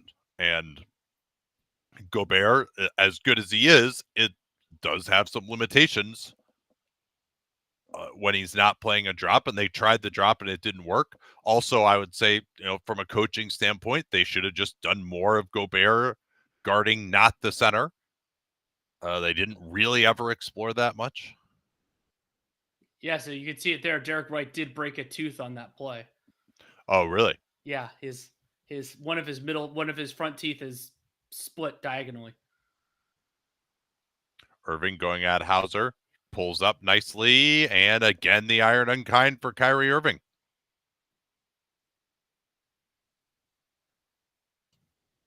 Don't set a screen, Boston. They are. Well, this matchup will work too. I mean, look at this. Like Dallas now going PJ Washington center. They have no low man. Tatum just airmails that layup for some reason. Doncic, I guess, reached in to bother him. Now Luka is going to get right past Horford, and he finishes. And timeout by Joe Mazzulla. It's still an 18-point game. Boston had their chance to put it away, got up over 25. Dallas has responded. Again, though, I mean, Boston's getting whatever shots they want. They're just missing them right now.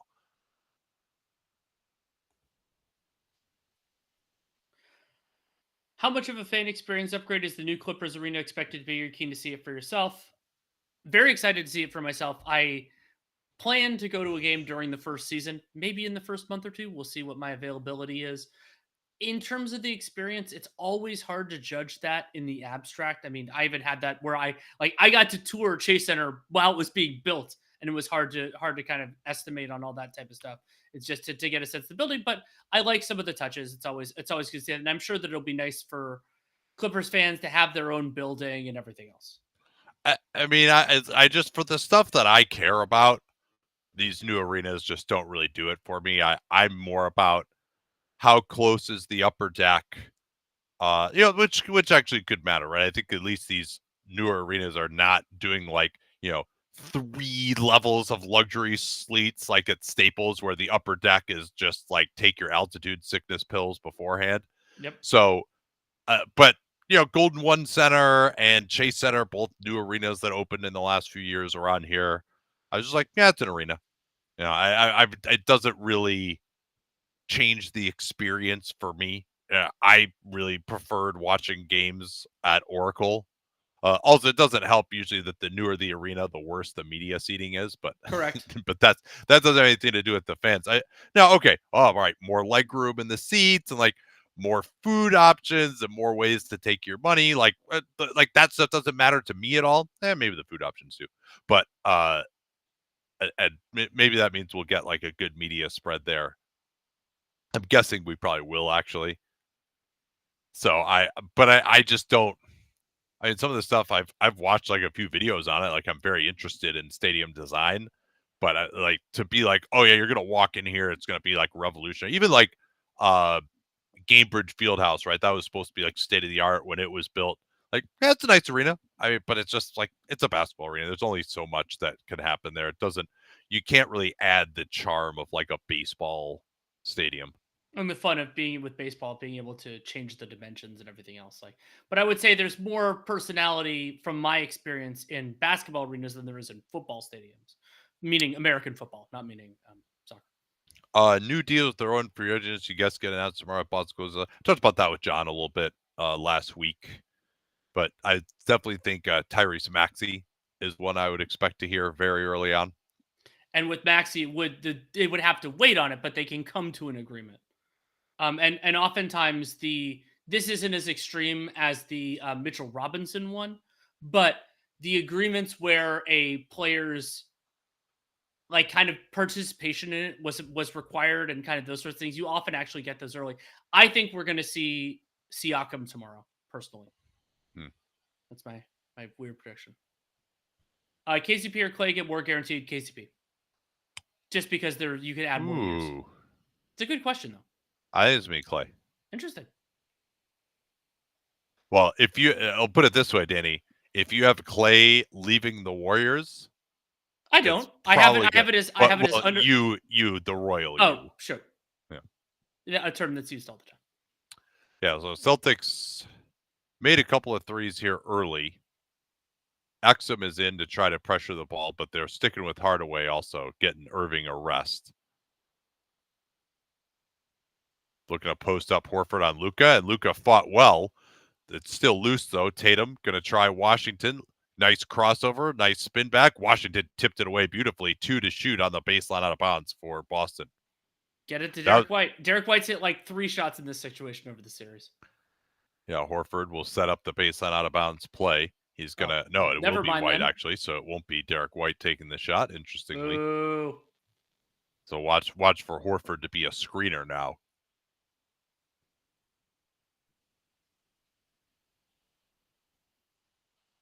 Oh, they got him in the opposite corner. That's interesting. Screen for Braun. Here he comes downhill. Tries to get open. They get it to him. Impossible fadeaway on the baseline. Misses, but White beats Luka to the rebound. Not good enough from Doncic that time. Now White's going to try Klebo one-on-one. A little too much one-on-one here by Boston. I'd like to see them move the ball more, and that's a good place to move it to Braun. He left it short, though. Horford. That's Luka beat again. Horford again. And another missed layup for Boston. I mean, this game should be over right now. They are getting great shots every possession. Hardaway run off the line, now fires. And Tim Hardaway Jr. not able to pick it up, but he looks like he got Bruce Bowened there on that one. Here's a 3 by Brown. Good box out by Exum, and he'll draw the loose ball foul against Horford.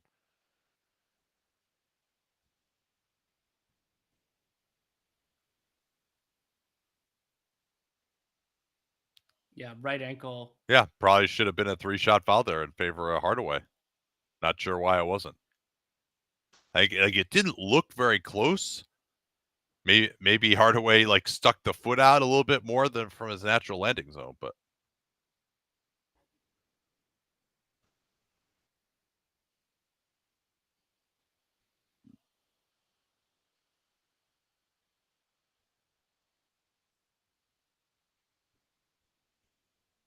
so that's actually free throws for Exum with Dallas in the bonus and a chance to drop the lead down to 16. I mean, I think Boston has well outplayed Dallas. Dallas has upped the effort level at times. But yeah, I don't really care for this approach of kind of like taking the centers off the floor to get more offense. Here's Tatum. wants to go at Exum again. I don't consider this an advantage matchup for Tatum. We'll see if he's going to prove me right or not. Good defense by Exum. Hauser has to get it off. And that just rims out. Good job by Kleba getting back in to take the rebound away from Brown. Irving remains on the bench. Now it's Luka. He'll fire it from way out, and that was not particularly close. Yeah, and the other, as much as this quarter has gone better for Dallas than at times it has seemed, it's I think a 19-15 so far. It's not enough because you're basically, if you're holding serve, then you still have to make up the margin over a shorter period of time. Yeah, Kyrie is back in. And I just like Boston is just not moving the ball enough. This time they get some more movement. Hauser going to go for a running two-hander from the right elbow. He did not drive when I asked him to in the first, so he goes to that. Irving right back into his dribble move. Tries to go left. Green making it 5 for 5 here? No, not that time. He was close, though. He's been locked in. Tatum getting a break. Hauser going to set the screen. Luka tries to keep him out of the action. Brown pulls up. He does have a very weird shooting form. He kind of kicks the legs up, but he's pretty money from mid-range. And it's back to 21 here, perhaps the last gasp. Here's Green going to try Tatum, and Tatum said no. 5-on-4. Green's out of the play. Holiday cuts it. That's the pass to the corner. Oh, that was good defense by Luka. He took away the back cut, and he got the steal on the succeeding pass. Luka tried to draw the foul. He couldn't. Kleba has it. He doesn't go up.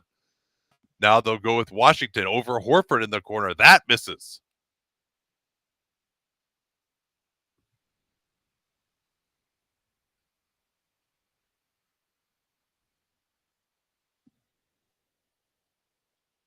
Kyrie picking up Brown. Now they'll set the screen. They get the switch. Brown on the attack. Doncic stays with him nicely again. He's been better at times here in the third, at least on the first effort. Holiday, though, beating his rebound. Man. That was Irving, I think. Celtics could maybe get a 2-for-1, but Tatum's just going to go right away. Steps around Kleba. Kicked out. Hauser is ready. Just in and out. Dallas looking for their own 2-for-1. Probably not going to get it here. Back to Doncic, who's really struggled tonight. He tries Hauser, who stays with him nicely. Luka working in. I thought he traveled that time, but he banks it in. Thought he might have dragged that right pivot foot. Last shot of the quarter here for Boston. Crowd on their feet. They're going to try to screen here with Horford. They're going to pre-switch it with Kleba. Now he gets into it. They set a second screen to get Luka in. Down to 4. Brown backs up. He's going to have to fire here. Crosses over on the move and did not get it off. Nice stunt late there by Green to disrupt. And Dallas did well, I would say, to have him not extend the lead in the end. Maybe got a little lucky in that regard. But Boston still a quarter away, up 19, and it would take a ridiculous Dallas comeback now.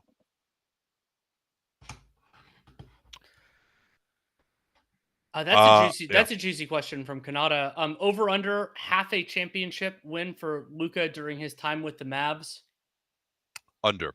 I'm going under as well.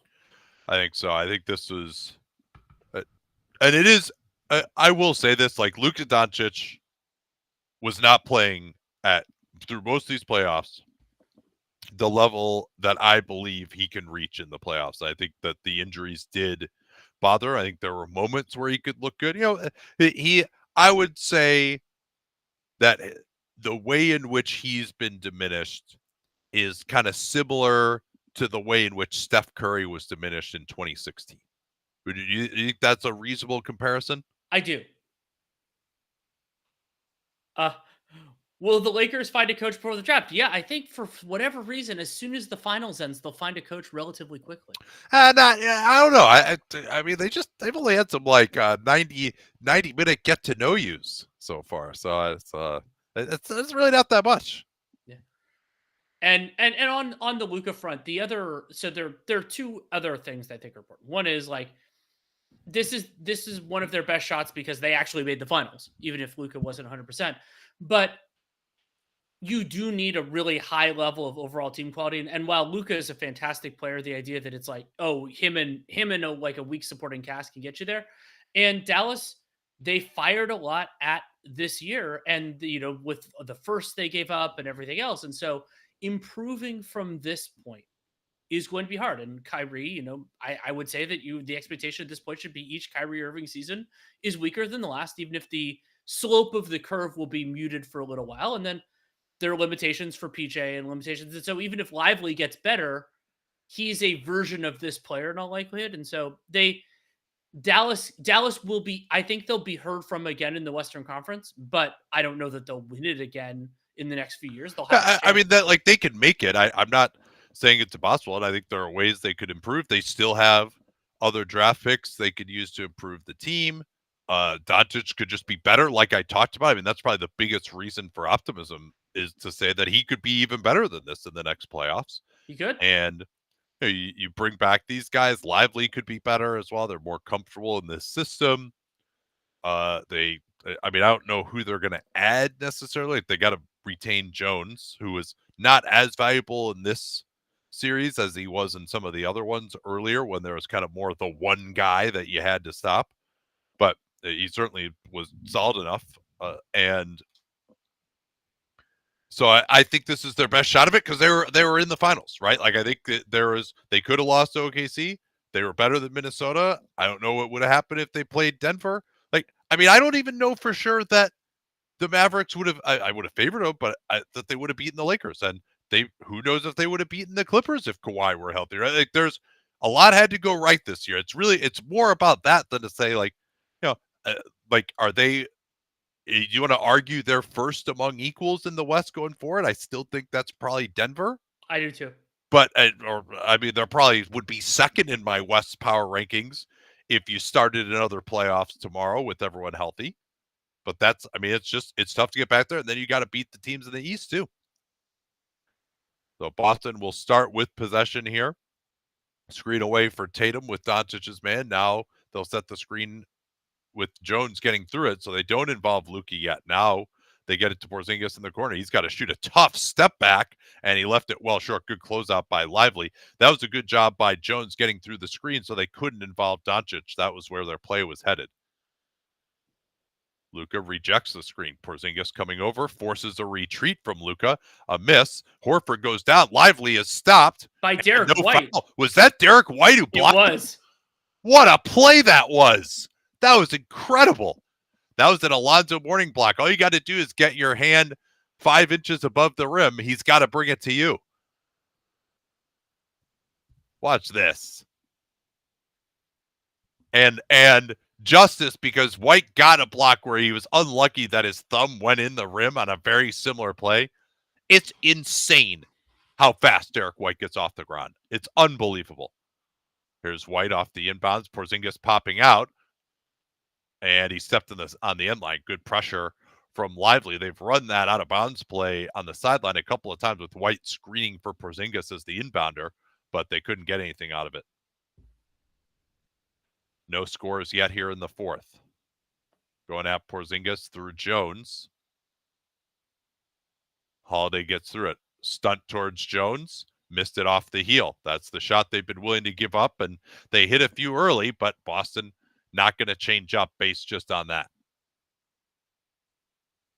White, Porzingis shoved by Washington, who again, trying to be physical with Porzingis, picks up another foul.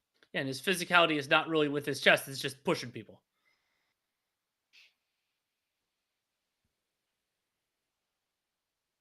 Get an establishing shot of Dallas for a game that probably isn't going to happen, but good for the camera people to get some work.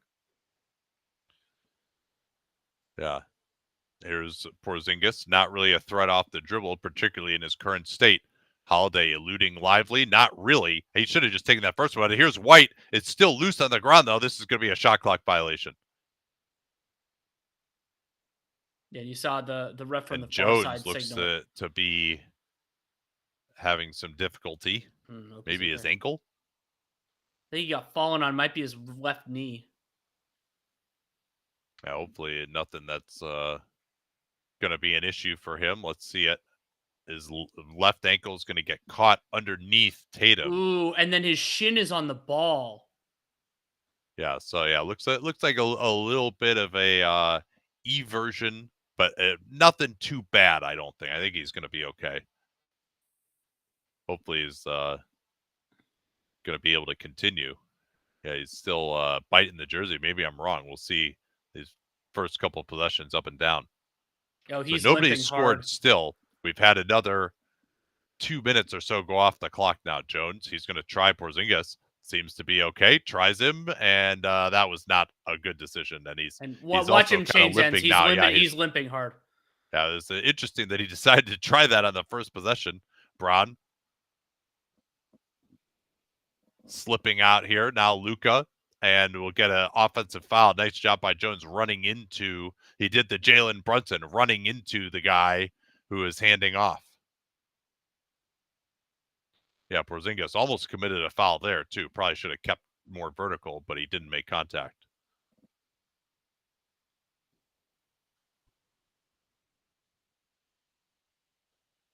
Still no scores 2 minutes in.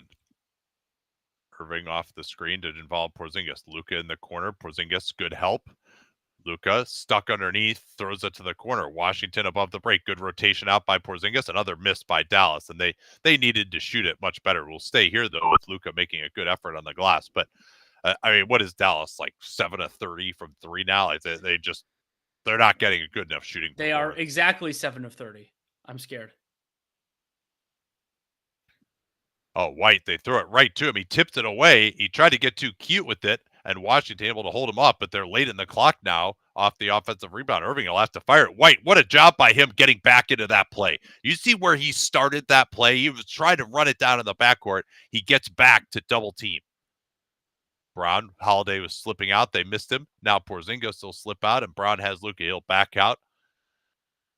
Brown on the attack. Gets past him. Lively comes over. Big dunk by Porzingis.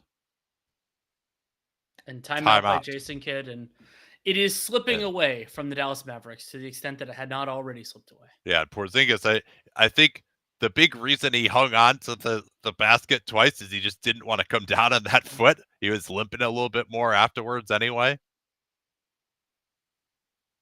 Yeah, he also kind of had Lively in his landing zone a little. When you have an injury issue, you're certainly more aware of that. But I'm glad for Porzingis that he was able to make it back. He certainly has contributed tonight. His rim protection in the second half has been pretty good.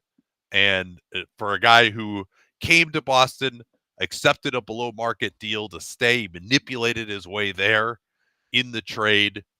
And it would have been, he's been a really great winning player for them, good teammate. And I'm glad he is at least going to be able to be on the floor here, as they're in all likelihood going to win it. A question from REA: if there's a shooting foul after the shot clock expires, but the offensive player didn't get the shot off, is it ruled a foul? If the foul occurs after the shot clock expires, then it doesn't happen, because then it's a dead ball. But if the foul occurs, the contact occurs before the shot clock expires, then the foul does still count. And if it was a shooting foul, it's a shooting foul. And if it's a shooting foul, the shot doesn't go off, then it's 2 or 3 free throws, the number of the attempt. And you treat it as if the shot didn't go in, because it doesn't count. Yeah, the answer is, if the foul itself takes place before the expiration of the shot clock, then time has stopped, and it doesn't matter whether you got the actual shot off after the shot clock. That's the way that works. I'm pretty sure. Is that what you said, or am I saying something different? Well, so the thing I said, the difference is, if the foul occurs, so like, let's say the foul occurs at 0.1 left in the shot clock, and then the shot clock expires and the ball is released after that, I don't think you don't get that shot attempt. No, you do. You do. Okay. It works. I had that wrong. Because once the foul, at the moment of the foul, time stands still. Okay. And it's the same thing. It's the same thing as at the end of a game too, right?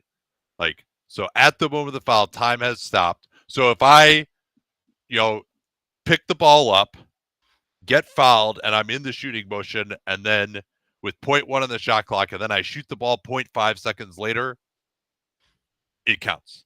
I'm 97% sure that's the case. I know that that's the case with regard to the game clock. I know. Yeah, I know at it's the the end of case a regarding the quarter. game So clock. I don't know why it'd be any different on a shot clock. Do you think the Celtics win the title last year if Tatum doesn't get injured in Game 7 of the East Finals? I would say no. I think Denver would have beaten them.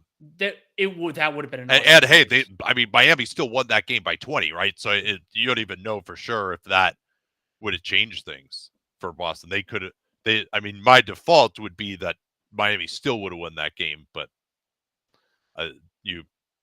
that certainly is a butterfly effect from that happening. So you can't say, well, Tatum, they lost by 23 and Tatum was worth 17 points, so they would have won by 6. It's kind of, you can't just take that performance as like gospel that that's exactly the way they would have played if Tatum hadn't been hurt. Oh, Ray Allen is here. I guess he had his like little reconciliation, huh? He did. Yeah, back to it's 2-0 here in 3 minutes in the fourth. Good denial by Brown on Doncic. Now Doncic on the attack. Porzingis comes up. He's really flummoxed him. Doncic has to fire the three. Great footwork by him to get back into the play. He rushed it, but they got to take a lot of threes here. Hardaway is back in. Again, I'm not loving having him in, but maybe just the shots he can get up can give them something at this point. Porzingis against Irving gets off the ball. Now it's Tatum picking up his dribble. Tried to find Holiday. Instead, it's White firing a quick three over Hardaway. And Hardaway just got to get there a little bit more, but doesn't have the length either. Like, that's one where you got to be ready. Porzingis trying to send Irving to his left. Now Luka on the attack. No help with Porzingis guarding Irving, and Luka able to get right to the basket.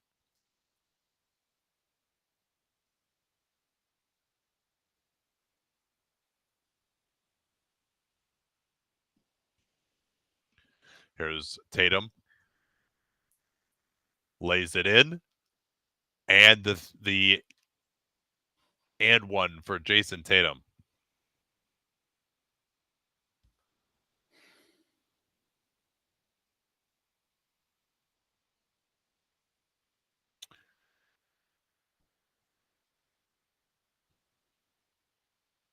And I've liked Tatum's response to not only to Game 4 where he got on tilt with the refs and everything else, but he's played a very nice game overall. Back to 22 and under 8 minutes to go.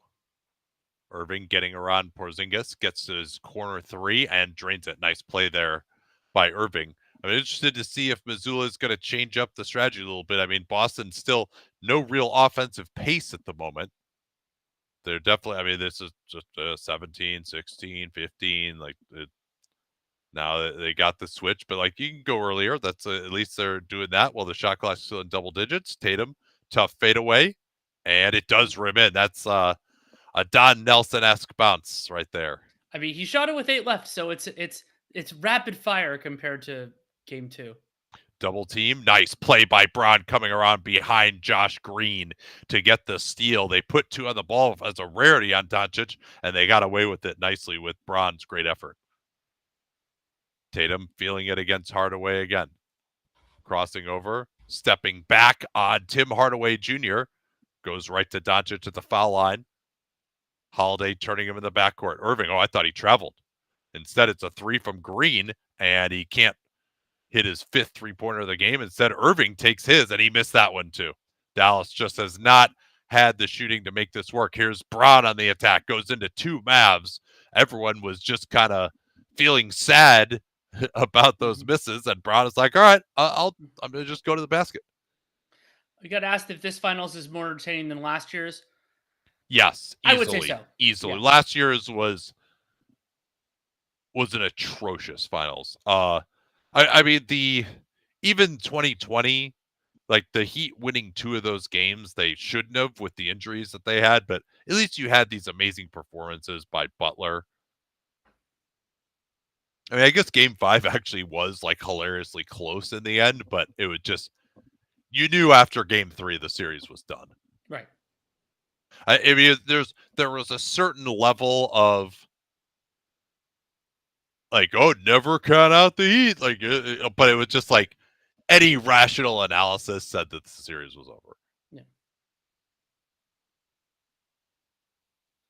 Now it's a 23-point game, and this one officially is pretty much out of reach. Hardaway sets an illegal screen in the backcourt.